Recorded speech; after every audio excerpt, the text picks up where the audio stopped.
este tema siempre interesante cada semana. Y ya está con nosotros nuestra experta en salud mental, Ceci Pérez Cruz. Hola, buenas noches. Qué bonito disfraz. ¿Qué tal el disfraz? Gracias. ¿Qué tal el disfraz? Muy padre, muy bien. Muchas gracias.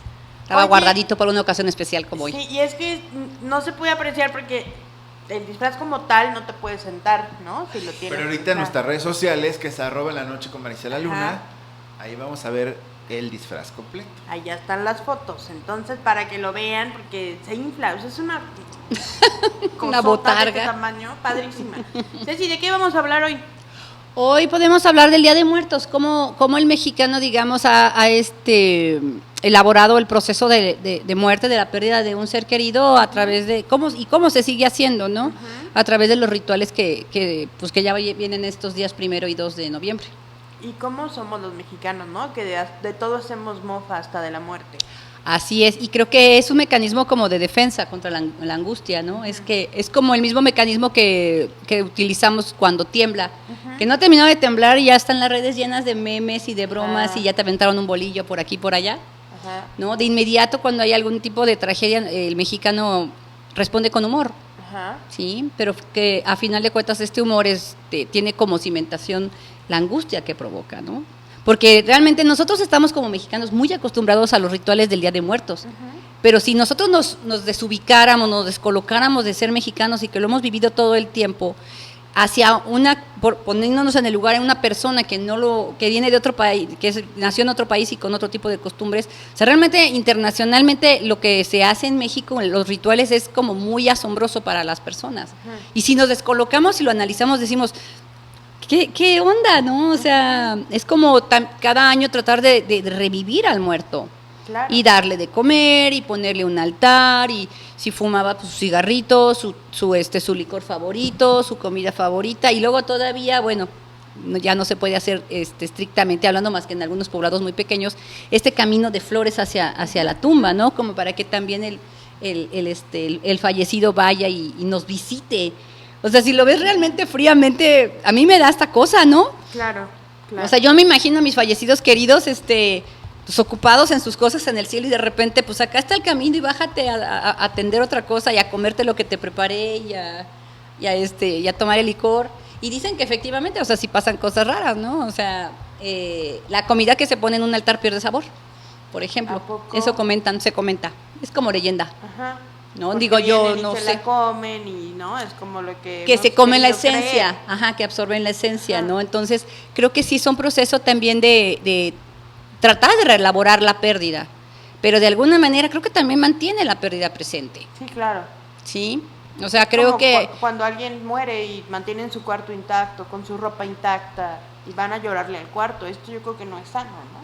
hay un momento en el que eso ya tiene que detenerse. O sea, sí hay un periodo de aproximadamente, pues por lo menos de un año, en donde uno ya debe de procesar la pérdida, y como que muchas veces tratar de mantener a la figura de nuestro fallecido viva, es aferrarse a algo que ya no es falta de aceptar que nuestro fallecido pues ya no está. Exacto. Obviamente, bueno, también entiendo toda la cuestión ritual de hacer como un homenaje, ¿no?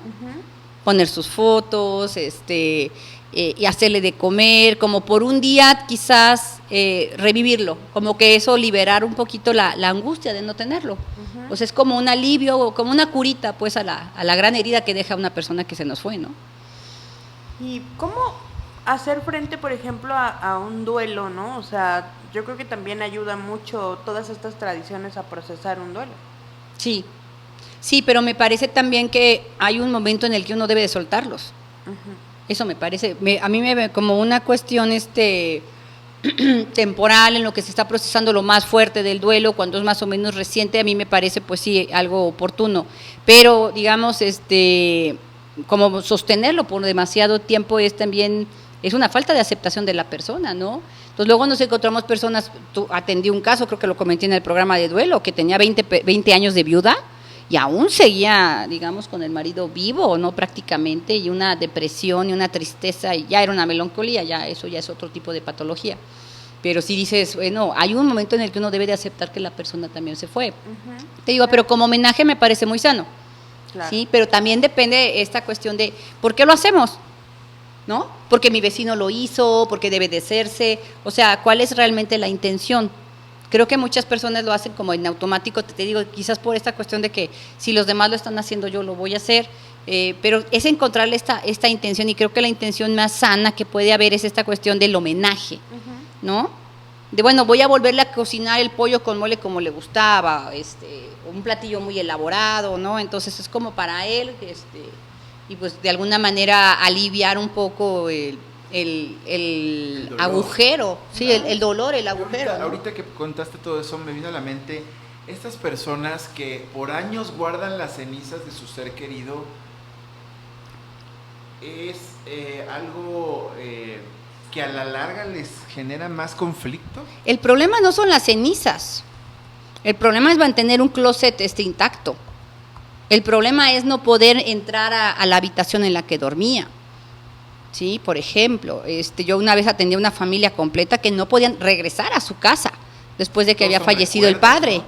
Sí, pero a final de cuentas es como ir evadiendo algo que tiene que ser, que tiene que pasar, o sea. Mejor recomendación: deshacerse de las pertenencias, guardarlas, repartirlas en los familiares. ¿Cuál sería lo mejor para poder superar esta pena de alguien? Creo que eso es algo bien personal. No hay como una fórmula. Yo soy de la idea de que tarde o temprano lo que no estamos utilizando se tiene que desechar. Nosotros no vamos a usar el traje del papá, no vamos a usar los vestidos de mamá, o sea, no sé, tal vez, digamos, ponle si haya diferencia de tallas. Hay gente que supe de un caso que al día siguiente que falleció el esposo se deshizo de todo. O sea, hasta del lápiz que había dejado en el escritorio, o sea, de todo. Y posteriormente vinieron los hijos muy enojados a reclamar, ¿no? Mamá, ¿por qué no nos dejaste nada para nosotros? Yo quería una camisa, yo quería una chamarra. Pero la mamá necesitaba, digamos, hacer este vaciamiento también para ayudarse en su proceso. Sí, quizás se vio egoísta, pero la manera en que cada quien vive su duelo es muy particular, ¿no? Habrá quien duerma durante muchos meses y quizás hasta durante años con la pijama de la persona desaparecida, así como abrazando algo, esperando, como teniendo el olor. Es esta cuestión donde también el duelo se suspende, ¿no? Porque te quedas en una etapa en la que no estás avanzando, entonces no llegas a aceptar que la persona no está, ¿sí? O sea, si le preguntas a la persona y te dice, sí, ya sé que ya se murió, y sí, ahí está la tumba, pero de repente ves que la persona no puede pensar sin pensar en lo que la otra persona le diría, ¿no? Pensando, siempre refiriéndose a lo que la otra persona opinaría o lo que le recomendaría o lo que haría. Entonces dices, pues hay que liberarlo, ¿no? Digamos que el proceso del fallecimiento de alguien que queremos mucho es algo inevitable. Y todo este proceso de armar la ofrenda del Día de Muertos sí ayuda, pues, a liberar ese sentimiento de tristeza y todas estas situaciones. Alivia, puede ser que alivie, que porque te sientes como conectado con la persona que se fue. Vuelves, te digo, a cocinarle lo que le gustaba, tienes sus fotografías a la mano, que bueno, realmente las fotografías las tenemos, yo creo que todos tenemos una fotografía de alguien que extrañamos a la mano, ¿no? Aquí la cuestión es el dolor con el que se tramita, o cómo se tramita pues el dolor, ¿sí? O sea, finalmente tú puedes ver la persona de alguien que quisiste mucho y decir, ay, sí, me acuerdo de esa vez, y con gusto, o cada vez que veas la foto estar llorando. Sí, entonces no es como no es recuerdo de, híjole, yo así le hacía el pollo y lo estoy haciendo otra vez. ¿No es como un poco más dañino que aliviado? Es que te digo que es mucho de la intención. O sea, porque, por ejemplo, si la persona lo está haciendo como con la fantasía consciente, inconsciente o más o menos consciente, de que la persona va a venir efectivamente, o sea, como en una fantasía delirante tal vez, ¿no? Un poco, de que efectivamente va a venir a comerse eso, pues ahí ya tenemos otro tipo de situación. Te digo, yo siento que lo mejor es como a manera de homenaje, ¿no? Decir, mira, hoy te cociné esto, y pues lo hago cada 365 días, bueno, ¿no? Está bien. Obviamente sí se atraviesa un poco de dolor, pero digamos que un duelo, cuando uno pierde a una persona nunca la va a dejar extrañar. Eso es como ya básico, ¿no? La cuestión es estar con la idea de que nosotros ya seguimos nuestra vida, a pesar de la pérdida, que pudimos retomar nuestras actividades, nuestra vida normal, y que el muerto no nos persigue, o que no lo traemos enterrado de una manera agresiva dentro de nosotros. La aceptación incluye llevar a la persona dentro de ti, pero bonito, ¿sí? Con cierta alegría con el recuerdo, que no quita que de pronto pues rompas en llanto, porque de veras pues hay temporadas, o sea, o fechas en las que el dolor, digamos, se siente más más cercano, ¿no? Por ejemplo, la fecha del fallecimiento, si fue muy traumático, bueno, aunque no lo haya sido, es traumática la pura muerte, ¿no?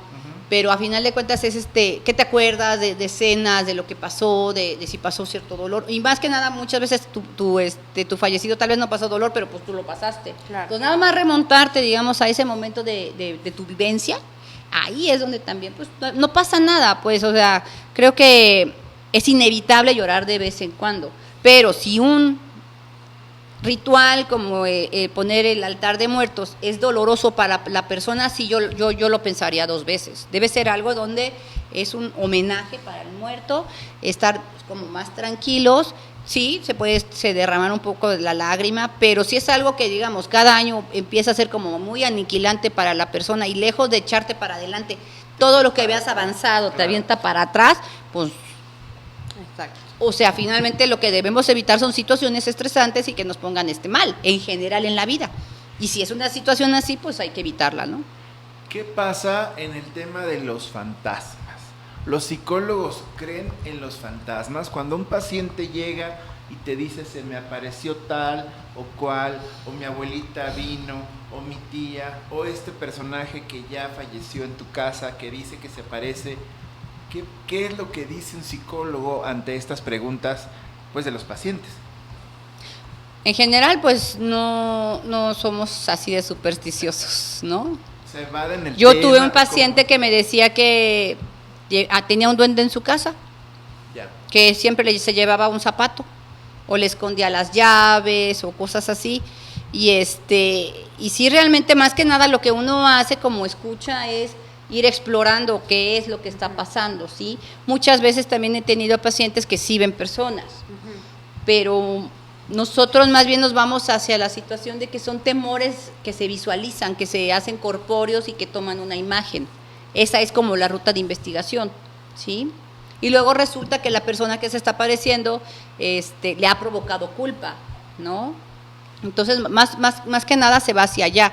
Pero así de creer en fantasmas, pues no, o sea, y realmente pues ya pensamos en una alucinación auditiva o visual, o sea, o que oyó que le dijeron algo, o que vio algo, pero sí es producto de fantasías, de temores, de ansiedades muy fuertes, que sí se pueden como que exteriorizar, que escucha o ve cosas. O sea, ¿no hay un estudio profesional que haga un psicólogo sobre los fantasmas? Es que no es tema. Ya. Simplemente O sea, no existe para ustedes. Básicamente no, o sea, finalmente son proyecciones del inconsciente, Ya. ¿sí? O sea, finalmente se proyecta en el exterior algo que se trae adentro, y cuando uno hace la exploración efectivamente, y muchas alucinaciones remiten cuando se habla de ellas y se les da cierto significado, ¿no? O sea, ya van desapareciendo.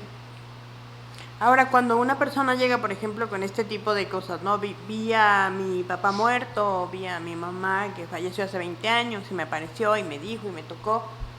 ¿Ustedes hacen una primera valoración o ya de plano ya lo mandan a hacerse estudios para descartar cualquier cosa? No, se hace siempre una valoración, es una buena entrevista. Ya. Sí, es una entrevista y finalmente se maneja. Nosotros si es una cuestión que ya nosotros vemos como muy grave, que podría poner en peligro la vida del paciente o de algunas otras personas. Por ejemplo, si te llega un paciente y te dices que tengo una voz interna que me dice que tengo que lastimar a toda mi familia. Ay, ya está cañón. Sí. ¿No? Pero, por ejemplo, he tenido pacientes que, pues, por ejemplo, el que decía que tenía duendes, pues era una persona bastante sana, bastante integrada, muy bien. Y eso fue un dato que a mí me dije, o sea, ¿qué onda, no? Pero bueno, era una cuestión que él creía, creo que era una cuestión más bien como que de idiosincrasia, donde yo lo que decía es que tenía un hermano que era bien sangrón con él y lo molestaba. Dije, pues es su hermano que lo está escondiendo las cosas, o él finalmente en la cuestión de salir a las prisas o llegar a las prisas o estar en un estado de angustia, olvida dónde pone las cosas. Pero sí fue un caso que yo sí me sacó de onda. Y los casos que he tenido de personas que ven sobre todo al despertar, esto es muy común al despertar, que ven personas de su pasado que ya fallecieron, sí, al momento de la psicoterapia sí los va apoyando mucho. Ya en caso de que provoquen mucha angustia, digamos, ya mucho miedo, estados ya terroríficos, ahí sí ya la psiquiatría puede echarnos la mano con ansiolíticos y relajantes. Y dependiendo del tipo de situaciones, pues medicamentos un poquito más agresivos. Más fuertes, ¿no? Pero ya se hace cargo el psiquiatra en esa área, ¿no? Entonces las ofrendas sí ayudan un poco para sacar toda Sí, te conectan un poco. energía. Y a final de cuentas creo que también alivian un poco la culpa de olvidarlos a veces. Que no debe de haberla. Ya, Es claro. necesario también olvidarlos a veces, ¿sí? O sea, que a una persona se le olvide poner su lugar en la mesa, me parece que no es que se le olvide, sino que está siendo realista. Pero hay personas que siguen poniendo el lugar del fallecido en la mesa, Exacto. ¿no? Entonces dices, bueno, ahí estamos en problemas porque, bueno, a ver, o sea, desafortunadamente te pasó esa tragedia, hay que aceptarla, hay que confrontarla y aprender a vivir con el vacío y superarlo, que sí se puede.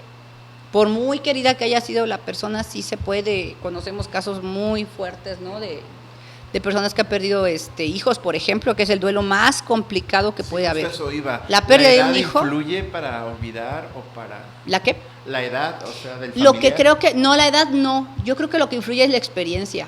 ¿Cómo se fue? Yo, por ejemplo, mis pacientes que han sufrido, por ejemplo, que se les murió la abuelita, que se les murió el abuelito y luego se les muere la mamá, por ejemplo, son duelos más manejables, menos complicados. Pero el de un ¿Sí? hijo ha de estar Pero, cañón. por ejemplo, una persona que no ha perdido a nadie a sus 40, 50, es dolorosísimo, ¿sí? Porque no ha atravesado, digamos, ya la experiencia. ¿Qué es lo que te deja la experiencia de un duelo? Que sobreviviste. O sea, una de las posibilidades, lo comentaba en el otro programa, de cuando fallece una persona cercana, es como irte con él. Claro. Es una tendencia.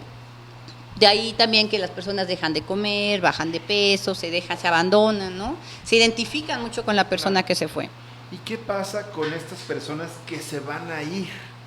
Que lamentablemente les anuncian que tienen un cáncer terminal, que les queda muy pocos días de vida, una muerte anunciada. ¿Cómo se trabaja con ellos? Con ellos, en general, ¿Van a terapia? es recomendable. ¿Piden ayuda o no? ¿O los familiares? No, casi no piden ayuda. Son como lugares donde la persona se siente muy, que puede, ¿no? La persona que se va a ir, creo que los duelos que son así, como son preparados, o sea, por ejemplo, cuando tienes un enfermito que está como que con una agonía muy larga, son duelos como más manejables, porque hay anticipación, ¿sí? Lo peor de una muerte es lo sorpresivo. Lo peor que nos puede pasar en la vida es la sorpresa. O sea, el trauma está siempre casado con la sorpresa, con lo que no te esperabas, con lo que no tenía por qué haber sido, con lo que no hubo un aviso, no hubo un anuncio. Cuando hay un proceso que ya está anunciado, hay cierto tiempo. Entonces, finalmente, los familiares y la misma persona se puede preparar para tener una buena muerte y los familiares prepararse para dejarlo ir de manera tranquila y pacífica. Hay tiempo de despedirse, hay tiempo de hacer las paces de muchas cosas, de pedir perdón, no sé, eso ayuda muchísimo. El problema es cuando es de golpe y porrazo. Claro. Uh-huh. Fíjate, Saray Ramírez te manda saludos Ay. a la doctora Ceci. Y luego, Saludos a Chihuahua. Tu mamá Marisela dice, yo muy triste, mi mamá me dio una palmada y luego oí en el radio El Muchacho Alegre, fue casi al mismo tiempo. Como que él presintió, ¿no? Algo así. Ay, no entendí. Mira, dice, yo muy triste, mi mamá me dio una palmada y luego oí en el radio El Muchacho Alegre, fue casi al mismo tiempo. Sí, sintió, Como que relacionó la canción No. con la... ¿O cómo fue? sintió que la presencia de mi abuelita, entiendo Ah. que sintió que mi abuelita le dio una palmada y enseguida escuchó la canción El Muchacho Alegre, que era la que más le gustaba a mi abuelita. Ah, Pero sí. así le pasa seguido a mi mamá Sí. y a mí también. Yo por eso sí creo que pueden existir. No sé cómo se llamen, ni sé si sean fantasmas o no, pero estoy revisada médicamente, no tengo esquizofrenia, no tengo nada.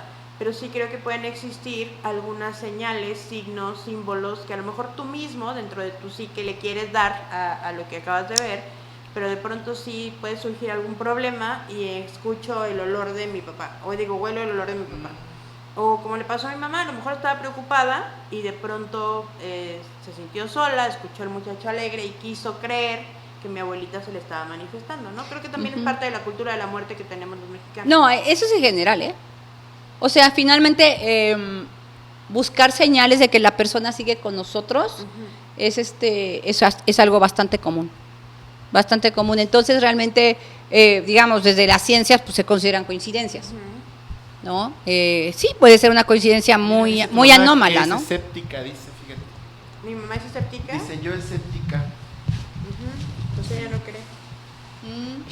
Ay, quiero inflar voy a inflarlo para que se vea bonito. Sí, ya perdió forma. Pero bueno, sí son coincidencias para mi manera de ver, o sea, porque no son científicamente comprobables. Pero no sí les puedo. Escéptica, pero no lo debe que ser escéptica porque es una mujer de ciencia, estudió medicina. ¿Tu mamá? Sí. Ese Sí, rollo así como es que de gana, ¿no? Todo el sí, conocimiento te se contrapone. enfrenta con... Ajá. Claro. Y cuando nosotros le decimos algo de mamá, sentí tal cosa, ella es como muy Tiene la respuesta. racional, Claro. siempre tiene la respuesta. Pero yo creo que es. Pero eso también- ayuda, porque al final no tienes miedo, ¿no? Porque como sabes la respuesta casi a todo, pues cualquier detalle que te sorprenda, dices, es por Tienes esto. una Y explicación ahí es lógica por para esto, cada y ahí cosa. es por esto. Mi abuelita siempre estuvo muy Ajá. sola, o sea, le gustaba vivir sola y todo, y ella tenía cero miedo a nada. A nada, a nada. Mira, ya se está inflando el transporte Ahí va. de nuestra querida psicóloga No sé que ya mucho, se va. Ahí va. Muy bien. Sí, pero te digo, lo que yo siempre le comento a mis pacientes es que las peores jugadas y las peores pasadas nos las hace nuestra mente. Por ejemplo, tú hablas con muchos niños que tienen terrores nocturnos, oyen cosas que se arrastran, portazos, y muchas veces dices, pues no hubo nada, yo estaba junto y no vi nada, yo no me veo muy ridículo. Pero ya para que se vea completo. Sí suelen pasar cosas extrañas. Sí, sí pasan cosas extrañas, y sí de repente muchas casualidades, pero siempre todo tiene una explicación y realmente no es como engancharse mucho, pero finalmente creo que la aceptación de que falleció una persona que quisimos mucho incluye que siempre va a estar con nosotros y que no necesitamos ni el olor ni ver la foto, lo traemos adentro, traemos todos los años que tuvimos con ellos, muchos o pocos, las historias de otras personas que nos cuentan, ¿no? Sobre o sea, hay una historia ahí siempre, entonces Claro. es algo que vas internalizando, lo llevas dentro de tu corazón. Entonces muchas veces, yo por ejemplo, cuando tuve un luto muy fuerte, un duelo muy fuerte, dejé de usar el negro. Me era inútil. O sea, no, ese color nomás a mí, digo, no es que no me guste, ¿no? Me decía yo, es que no es suficiente, este color no simboliza lo que siento por dentro. O sea, Claro. llegué a un tiempo en que veía a la gente reírse y me daba coraje, decía yo, ¿de qué se ríen? O sea, pasas por una cantidad de cosas muy especiales, muy diferentes a lo que pues, habías vivido, nunca habías vivido quizás, ¿no? Pero sí, te digo, creo que a final de cuentas uno debe de sanar y llevar al fallecido dentro, ¿sí? Y bueno, finalmente el ritual me parece muy oportuno como en esta cuestión de acercamiento, pero si hace daño, lastima mucho. Por ejemplo, que hoy es que vamos a poner el altar, ¿no? Pues es que la abuelita, cada vez que ponemos el altar, se echa llore y llore. Oye, pues pensémoslo bien, porque está haciendo más mal que bien. Claro. Debe ser una conexión como saludable, que te dé cierta alegría, una conexión positiva, que te levante el ánimo un poco, ¿no? Pues sí, quizás se vale hasta engañarse un poco de que sí va a venir, ¿no? Pero creo que también es importante, pues, si haces con ilusión la comida favorita de la persona que falleció, pues, qué padre. Claro, Si estás llore y llore haciendo el mole como Tita, la de como para chocolate, pues, o sea, olvídalo, o sea, ya tronaste, ¿no? Entonces, yo digo que siempre hay que buscar lo que nos haga bien y evitar lo que nos haga daño, ¿no? Así es. Ceci, pues muchísimas gracias, como siempre, qué bonito disfraz. Muchas gracias, bravo.